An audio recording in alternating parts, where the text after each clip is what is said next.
All right, so before I get into this was a really special match. Obviously, it's a black belt match, but this was my first time competing as a black belt at IBJJF Worlds. This was Worlds 2016.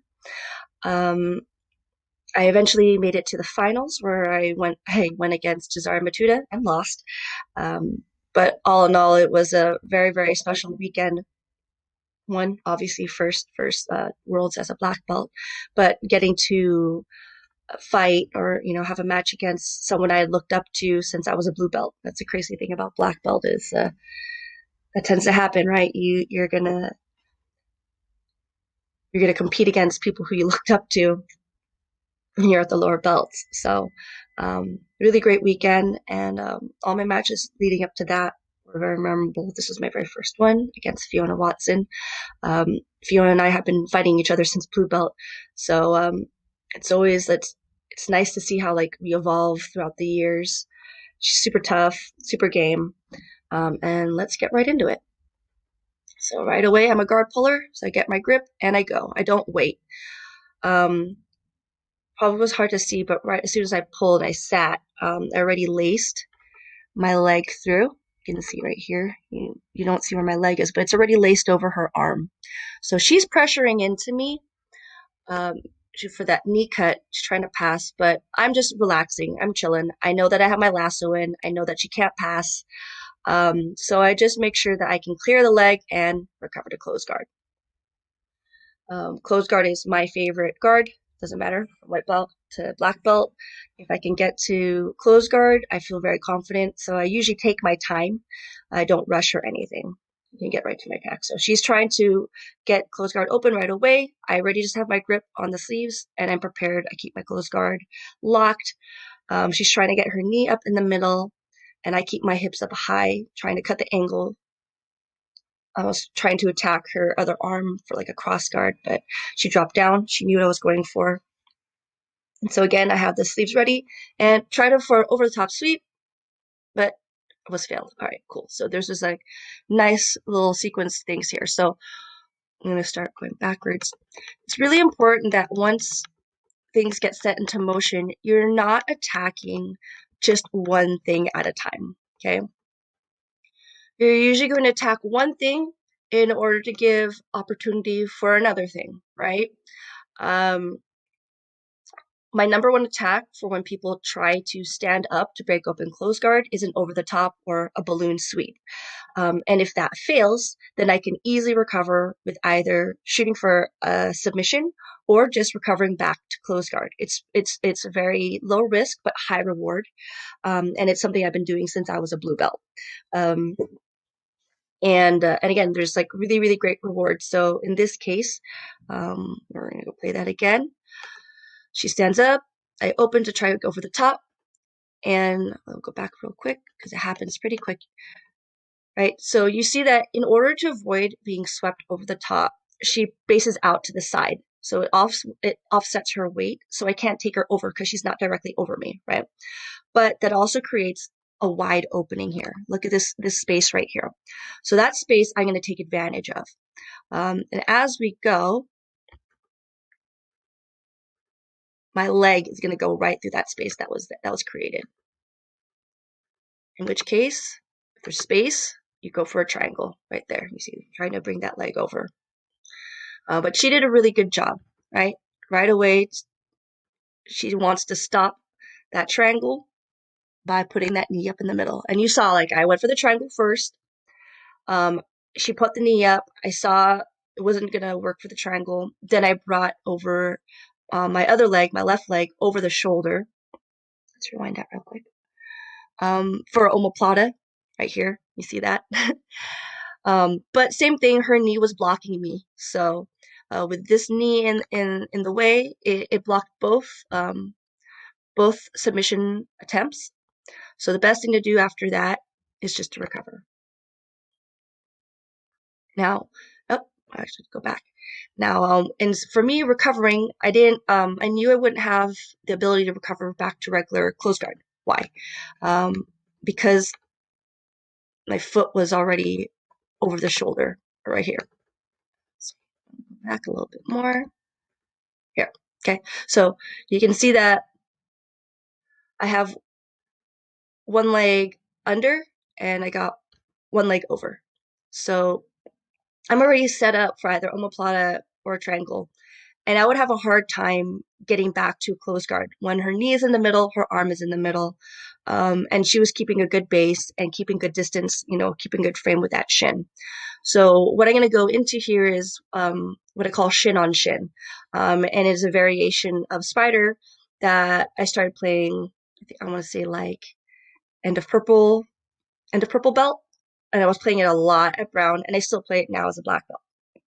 So let's see if I can go ahead and play. It goes pretty quick, right? So instead of going to close guard, immediately I recover with my foot on the bicep here. My other leg on this side here, I'm going to use to bring my hips out to the side so that I have room to bring my shin in front of her shin, the one that is up. You can see right here. That's the only shin I can attack. So I use the foot and the bicep to stretch her out towards the side. I can get my leg now in, right?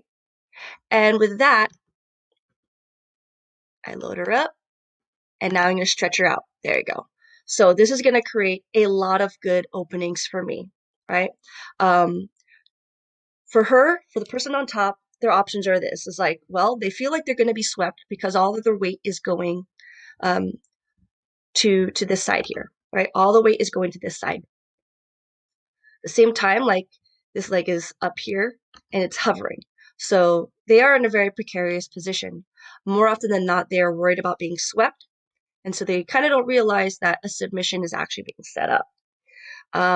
And with this position here, you can actually go for either. You can either go for a submission or you can go for a sweep. Or again, if they did really good and they defended, you're just going to recover back to either spider, or there's also opportunities to recover to close guard. Let's go. I create this opening so that I can create a separation between her elbow and her knee, right? That is all I need.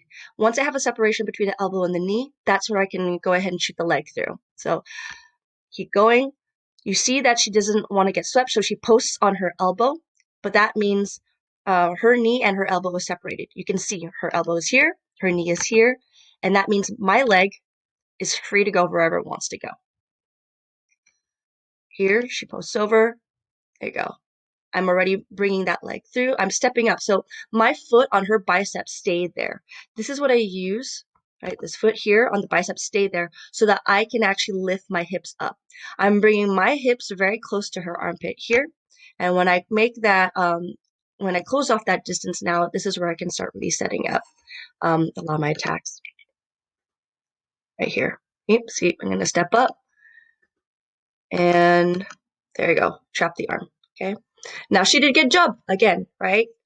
She doesn't want to get submitted. She doesn't want to have her posture down, so she postures right on up. Right? I'm trying to keep that arm trapped. I'm going to pull her posture down as much as I can. She has a good strong frame on my hips. And eventually, I believe she gets her arm out. So I was like, okay, right? Her arm is out. I don't have the triangle anymore, but I can keep my closed guard. Now I'm going to start setting up my hard guard. And now this is a really, really important position to remember, okay? This is a fundamental part of my jiu-jitsu, and it also is part of the fundamental curriculum over at HQ with Professor Kaio Teha. She's my professor. And actually, I believe this whole system of the curriculum has been updated, so it's not even the same anymore. But there's a lot of great, beautiful concepts here that I use and integrate, and I've used that to create my own systems. And we're going to see that later on as I progress as a black belt. You're going to see. Okay.